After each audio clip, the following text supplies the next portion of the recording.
The great crystal halls of Nexus Station gleamed under artificial stars as representatives from dozens of worlds gathered for the annual Galactic Council meeting. Beings with scaled skin sat beside creatures of pure energy. Four-armed traders chatted with floating gas cloud entities. The massive chamber buzzed with 100 different languages being translated through neural implants. But something was different this year. At table 17, where the human delegation always sat, empty chairs waited in silence. For 300 years, humans had never missed a council meeting. They were always there with their strange insistence on talking through problems instead of simply conquering their way to solutions. Ambassador Velthak of the Altarian Republic stood at the central podium, her blue skin shimmering under the lights.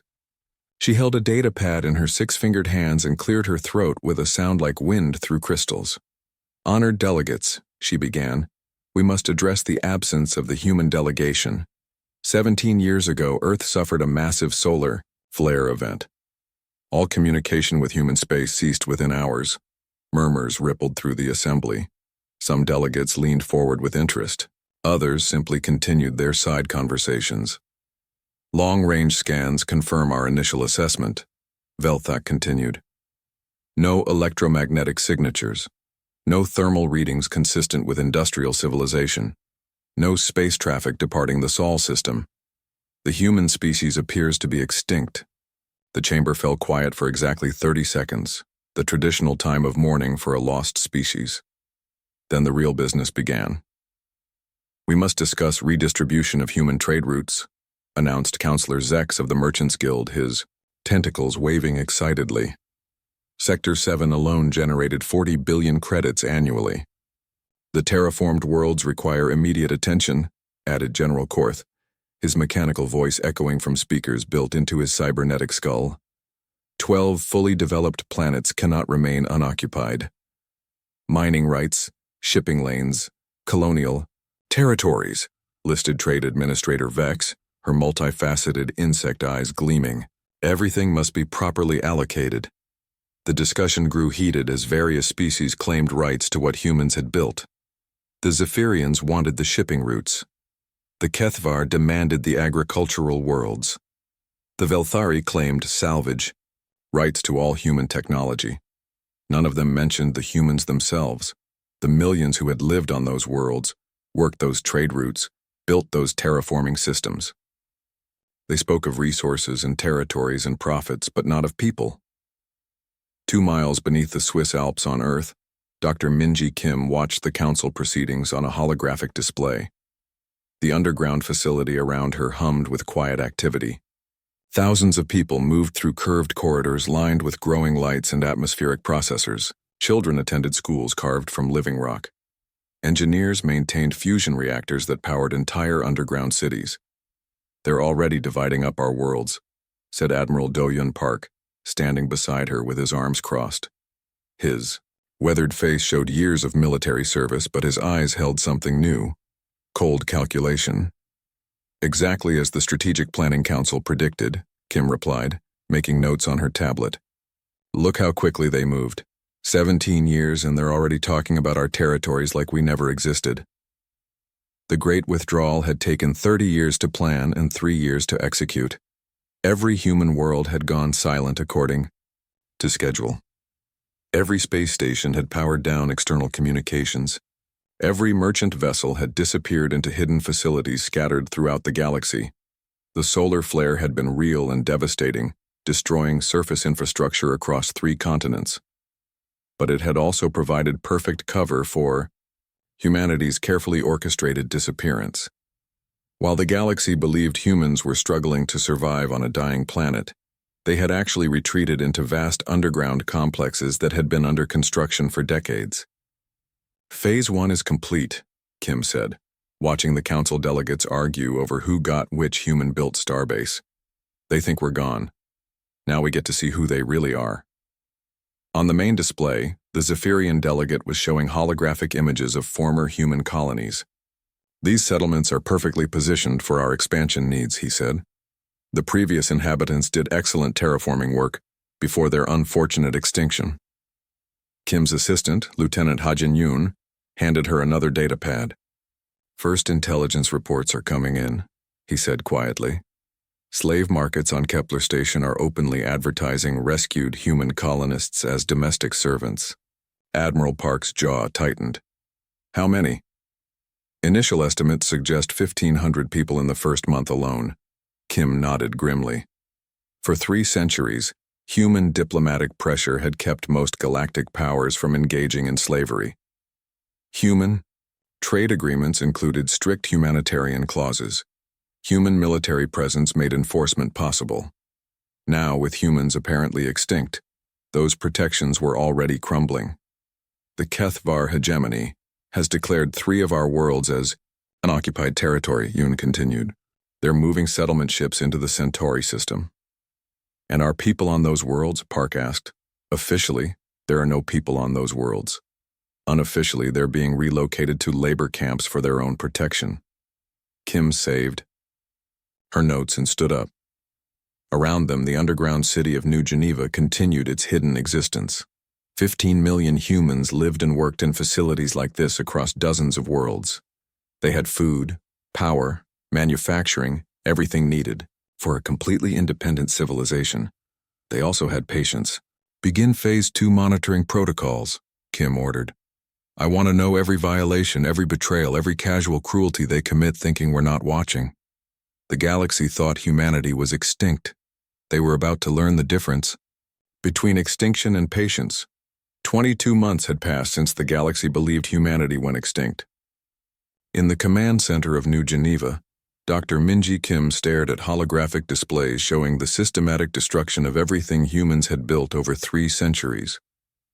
The Velthari mining ships stripped Haven's surface bare, tearing up the careful ecosystem humans had spent 50 years creating. Massive machines ripped through forests and meadows, leaving only scarred earth behind. The environmental protection laws that humans had negotiated were simply ignored. They're not even trying to preserve the terraforming, said Lieutenant Hajin, Yoon, pointing to aerial footage of the devastation. Look at this. They're destroying the water treatment plants and dumping waste directly into the rivers. Kim's fingers tightened around her coffee cup. Haven had been humanity's first successful terraforming project, a dead rock transformed into a garden world. Now alien corporations were turning it back into a wasteland for quick profits.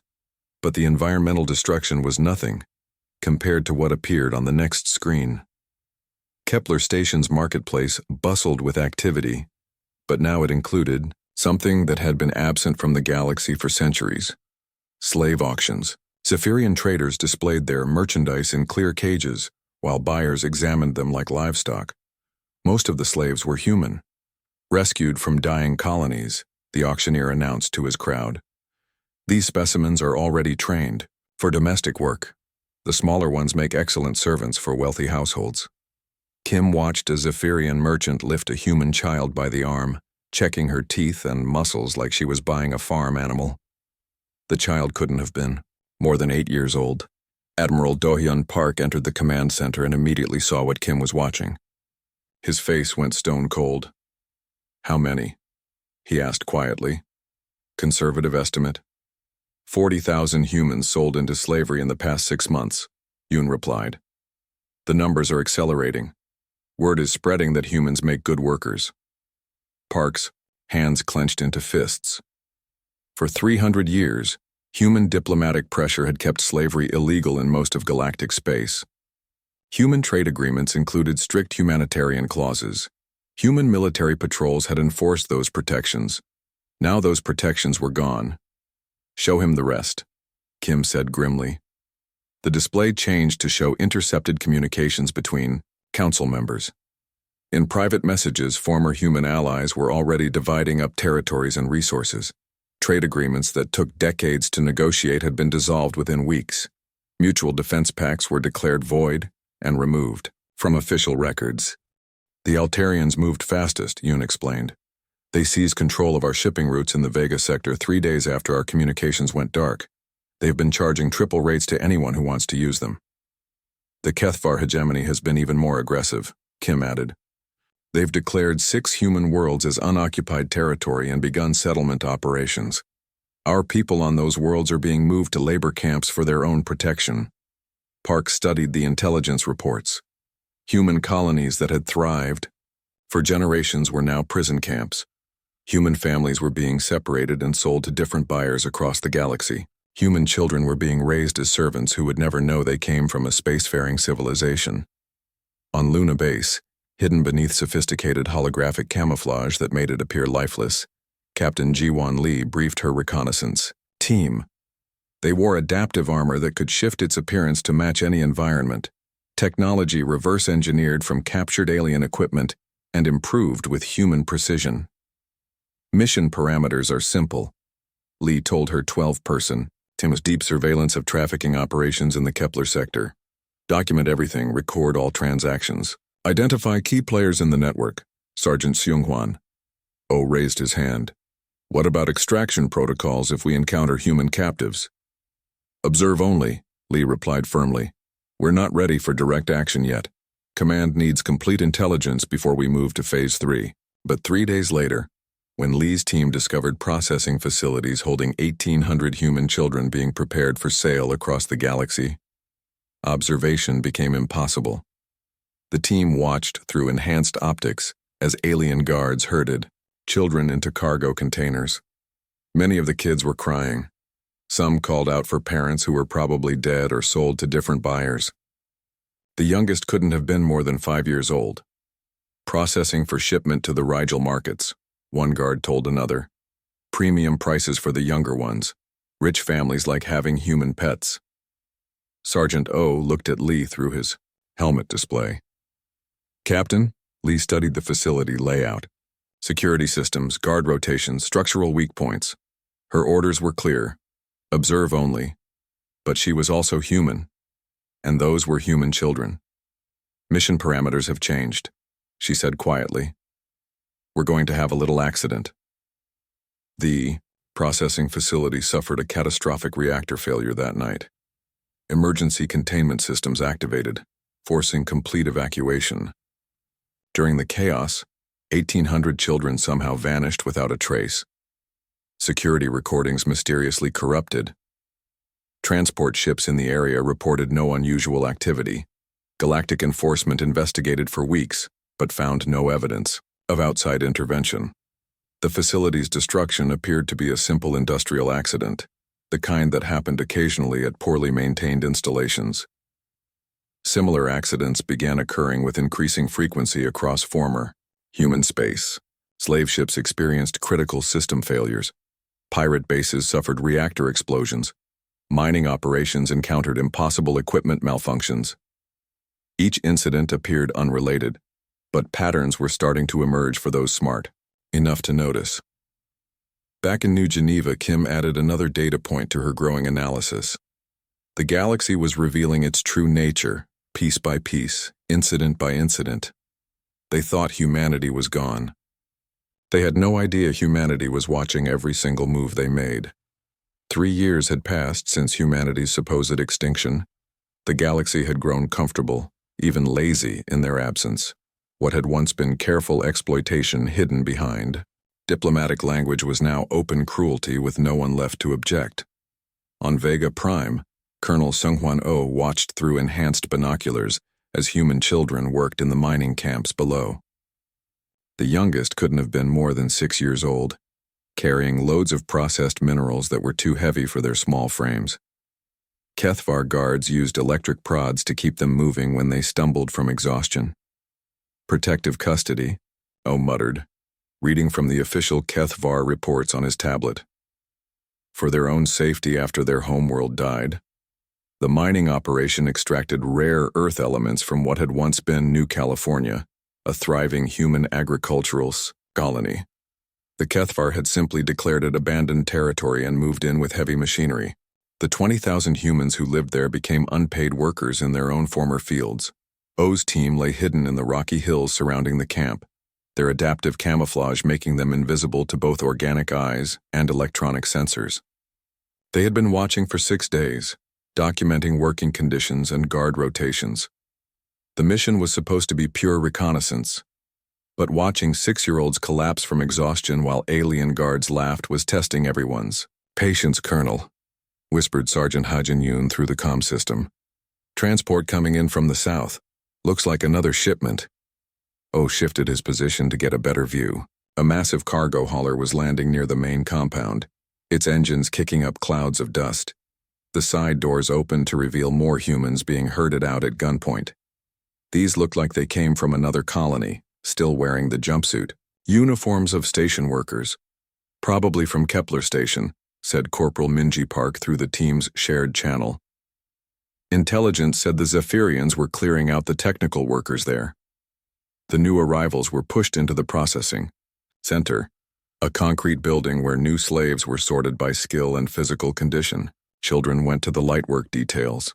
Adults with technical skills went to the machinery maintenance crews. The elderly and sick went to a separate building that no one ever came out of. O had seen enough. He activated his secure communicator and sent an encrypted message to Titan Command. Request immediate authorization for intervention protocols. Situation has exceeded acceptable parameters. The response came back within an hour. Authorization granted. Execute with full discretion. Deep within Titan Station, hidden in the swirling storms of Saturn's largest moon, Dr. Minji Kim coordinated humanity's growing shadow network. Stealth ships built in secret shipyards patrolled former human space, their hulls bending light around them, their engines producing no detectable signatures. The accidents were no longer accidents. They were surgical strikes designed to look like equipment failures and natural disasters. Every operation followed the same pattern: no human casualties, no trace of outside intervention, and always complete destruction of the facilities involved. Vega. Prime is ready for extraction, Admiral Do-hyun Park reported, studying the tactical displays. O's team has identified structural weak points throughout the mining complex. We can bring down the entire operation and make it look like a seismic event, Kim nodded, reviewing the intelligence reports.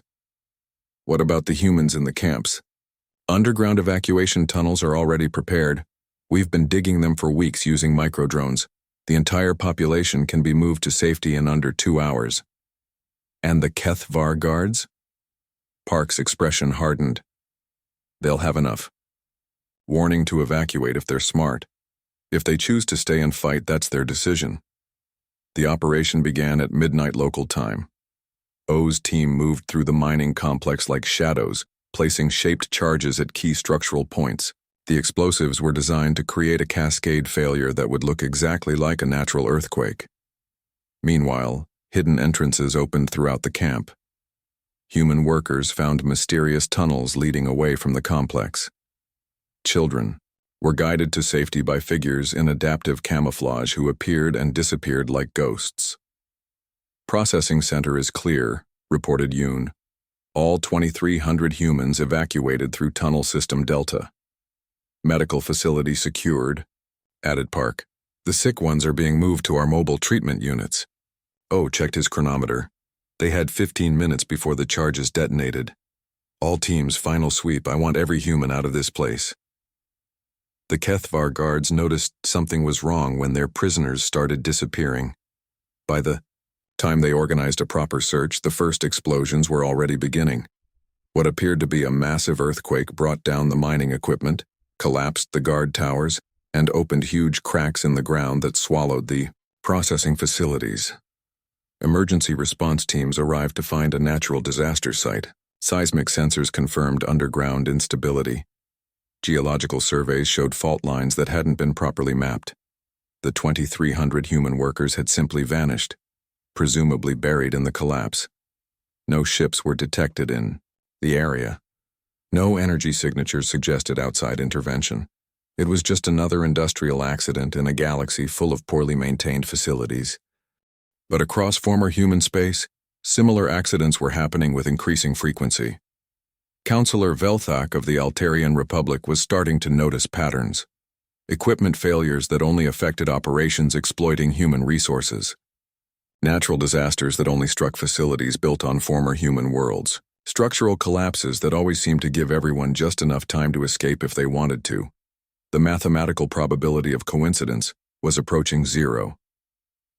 In her private office, Velthak studied the data and came to an impossible conclusion. Someone was conducting a systematic campaign against anyone who had moved into human territory. Someone with advanced technology, perfect intelligence, and the ability to strike anywhere without detection. Someone who was supposed to be extinct. The emergency session of the Galactic Council was unlike anything in recorded history. Delegates from across the galaxy had gathered with urgent reports of impossible incidents. Slave markets destroyed by mysterious explosions. Mining operations swallowed by sudden earthquakes. Entire military installations found abandoned with their crews missing, and all computer systems wiped clean. Councillor Velthak of the Altarian Republic stood at the central podium, her blue skin pale with worry. In her hands, she held a data tablet containing 3 years of incident reports that defied explanation. Honored delegates, she began, her voice echoing through the crystal chamber. We face a threat unlike any in galactic history. In the past 36 months, there have been 217 major incidents targeting operations in former human space. The chamber erupted in murmurs and side conversations. Some delegates looked skeptical, others appeared genuinely frightened. Every incident follows the same pattern, Velthak continued. Complete destruction of facilities, no detectable outside intervention, no surviving witnesses, and in every case, any humans present at the location vanish without a trace. Supreme. Admiral Kex of the Galactic Enforcement Division rose from his seat, his mechanical form towering above the other delegates. Councillor Velthak, you're suggesting some kind of coordinated campaign, but our deep space sensors show no unidentified ships. Our intelligence networks have detected no organized resistance movements. The mathematical probability of coincidence approaches 0, Velthak replied firmly. Someone is systematically targeting anyone who has moved into human territory. Someone with technology we don't recognize and capabilities we don't understand. General Korth activated his cybernetic speakers. Impossible. We surveyed Earth personally after the solar flare. The planet is dead. No electromagnetic signatures above background radiation. No thermal readings consistent with civilization. Dr. Ythara, the Council's chief xenobiologist, extended her tentacled form upward. We surveyed for recognizable technology signatures. What if they developed something we can't detect? The debate grew heated. Some delegates insisted the incidents were natural disasters and equipment failures. Others worried about ghost fleets and hidden bases. A few suggested they were dealing with an entirely different species that had moved into human space. Then every screen in the chamber went dark. The holographic displays, the communication arrays, even personal tablets, and neural implants, everything stopped working simultaneously. For 30 seconds, the most technologically advanced facility in the galaxy was completely cut off from the outside universe. When the systems came back online, every screen showed the same image. A figure in sleek armor stood in what appeared to be a vast underground facility. Advanced technology gleamed in the background, devices that looked both familiar and impossibly sophisticated. The figure's helmet reflected the chamber's lights for a moment before being removed. Dr. Minji Kim's weathered face looked directly into the camera with calm authority. People of the galaxy, she said, her voice perfectly clear across every communication channel simultaneously. You thought we were extinct. You were wrong. We were watching. The chamber erupted in chaos. Delegates shouted questions and accusations. Security officers reached for weapons that wouldn't function. Communication systems refused to respond to override commands. Kim continued speaking as if she could hear every word they said. For 3 years, you've shown us your true nature, when you thought no consequences existed. You've enslaved our people, destroyed our worlds, and celebrated our disappearance. The display shifted to show surveillance footage that shouldn't have been possible to obtain. Council members in private meetings dividing up human territories. Slave markets openly trading human children. Mining operations dumping toxic waste into carefully terraformed ecosystems. You've forgotten that humans don't just explore the galaxy, Kim said. We adapt to it. Admiral Do-Hyun Park appeared beside Kim, his expression carrying cold fury. We gave you 3 years to prove you could govern ethically without human oversight. You failed completely. The view expanded to show the incredible scope of what humanity had built in secret. Underground cities that stretched for miles beneath dead-looking surfaces, manufacturing facilities that dwarfed anything in galactic records, shipyards constructing vessels of designs no one had ever seen. The Great Withdrawal was never about hiding from a solar flare, Kim explained. It was about stepping back to observe who you really are when you think we're not watching. Massive doors began opening across Earth's continents, revealing launch bays that had been hidden beneath holographic camouflage. Ships emerged, not the familiar human designs the galaxy remembered, but something entirely new. Vessels that seemed to bend light around them, engines that left no detectable energy signature, weapon systems that council sensors couldn't identify. Lieutenant Ha-Jin Yoon appeared on screen from what looked like the bridge of one of these new ships. Every slave market, every illegal mining operation, every trafficking network, we know where you are. We've been watching everything. The display showed a tactical map of the galaxy, with thousands of red dots marking locations across hundreds of star systems. Each dot pulsed with data about illegal operations, hidden facilities, and secret agreements. Phase 3 begins now, Kim announced. We're not seeking revenge. We're implementing justice. Captain Ji-Won Lee's voice came through clearly as she coordinated with other ship commanders. All strike teams, you are authorized to commence liberation operations. Remember, we protect the innocent. Everyone else gets to explain their actions to a judge. The transmission ended, leaving the council chamber in stunned silence. Then alarms began sounding as reports flooded in from across the galaxy. Human ships were appearing everywhere at once, moving with impossible speed and precision. The galaxy had thought humanity was extinct. They were about to learn the difference between extinction and patience. After 3 years of watching and planning, humanity was done being observers. The reckoning had begun. The Terran Reclamation Fleet moved across the galaxy like a coordinated storm.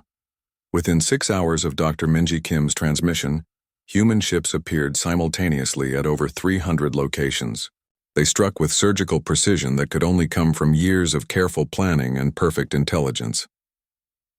On Kepler Station, Captain Ji-Won Lee led the liberation of the largest slave market in the Outer Rim. Her strike teams moved through the facility like ghosts, their adaptive armor shifting to match walls and shadows. The station's artificial gravity failed in precise patterns, creating corridors of weightlessness that allowed human captives to float toward escape pods while keeping their guards pinned against bulkheads. Sector 7 clear, reported Sergeant Seung-Hwan Oh through the comm system. 400 humans evacuated, all trafficking records downloaded. Sector 12 secured, added Corporal Minji Park. The Zephyrian traders are demanding to know who we are. Lee smiled grimly as she watched alien guards floating helplessly in zero gravity. Tell them we're housekeeping. We're here to clean up the mess they made. By the time Galactic Enforcement arrived at Kepler Station 12 hours later, they found an empty facility with all its computer systems intact. Every transaction, every buyer, every trafficking route had been carefully preserved and copied. The evidence was already spreading across galactic communication networks, exposing decades of illegal operations. The 1,500 humans who had been held on the station were simply gone, along with their rescuers. Across the galaxy, similar operations unfolded with clockwork precision. The Velthari Mining Consortium's illegal strip mining operation on Haven suffered total system failure. Every piece of heavy machinery shut down simultaneously. Environmental restoration drones emerged from hidden underground facilities, immediately beginning to repair the damaged ecosystem. The Kethvar labor camps on 6 different worlds found their security systems offline and their containment fields deactivated. Camp guards woke up to find their prisoners gone and detailed records of human rights violations broadcasting on every news channel in the galaxy. But humanity's campaign went far beyond military targets.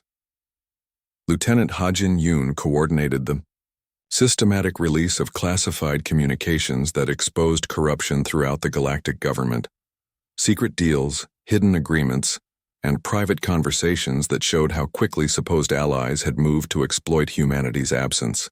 The Altarian Republic sold our shipping routes to the Merchants Guild 3 days after we went dark, Yoon reported to Admiral Do-hyun Park.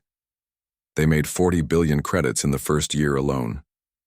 The Rigel Confederation has been strip mining our terraformed worlds and selling the minerals back to species we helped establish trade relationships with, added Intelligence Officer Kyung-soo. Park studied the growing list of betrayals on his tactical display. Make sure every citizen of every species sees exactly what their governments did when they thought no consequences existed. The information war was conducted with the same methodical precision that had once built humanity's infrastructure network. Across half the galaxy, financial records, communication logs, shipping manifests, security footage, everything that proved systematic exploitation of human resources was released simultaneously across thousands of networks. Species that had benefited from human diplomatic mediation watched their government's secret dealings exposed to public scrutiny. Worlds that had relied on human peacekeeping discovered how quickly their leaders had moved to claim abandoned territories. Admiral Park coordinated the liberation efforts from his command ship, a vessel that didn't appear on any sensors but could strike anywhere in the galaxy within hours. The new human fleet used technology that bent space around them, allowing near instantaneous travel without the energy signatures that conventional faster-than-light drives produced. Zephyrian pirate bases in the Vega sector have been neutralized, reported Colonel O from his strike cruiser. No casualties, but their entire fleet is now drifting powerless in space. Kethavar military installations built on our former colonies are experiencing total system failure, added Captain Lee. Their defense networks are completely offline. But the most devastating strikes weren't against military targets. They were against the networks that had made exploitation possible. Banking systems that processed slave trade transactions found their accounts frozen and their records exposed. Shipping companies that transported human captives discovered their vessels stranded in space with no working engines. Criminal organizations that had operated in the shadows for decades suddenly found themselves in the spotlight. Their operations broadcast live across galactic media. Dr. Kim watched the coordinated campaign from New Geneva's command center, 2 miles beneath the Swiss Alps. Around her, 15 million humans continued their daily lives in underground cities that had remained hidden for 3 years. Children attended schools carved from living rock. Engineers maintained fusion reactors that powered civilizations the galaxy never knew existed. Phase 3 is proceeding ahead of schedule, she reported to the Strategic Planning Council. Resistance has been minimal. Most facilities are surrendering rather than fighting. What about civilian casualties? Asked Councillor Ha-Jin Min. 0 on our side. Minimal among non-combatants. We're being very careful to target only those directly involved. In exploitation operations, the liberation extended beyond human victims. Alien populations enslaved by the same systems found their chains mysteriously broken. Mining operations destroying ecosystems suffered equipment failures that somehow triggered environmental restoration. Programs. Corrupt officials discovered their hidden wealth redistributed to their victims. Within 6 months, the galactic balance of power had shifted completely. The council chambers that once excluded humanity now found human representatives at every negotiating table, not as petitioners seeking membership, but as the dominant civilization setting new terms for galactic civilization. The universe had thought humanity was extinct. They learned too late that humanity had just been watching, waiting, and preparing for the day when justice would finally be served.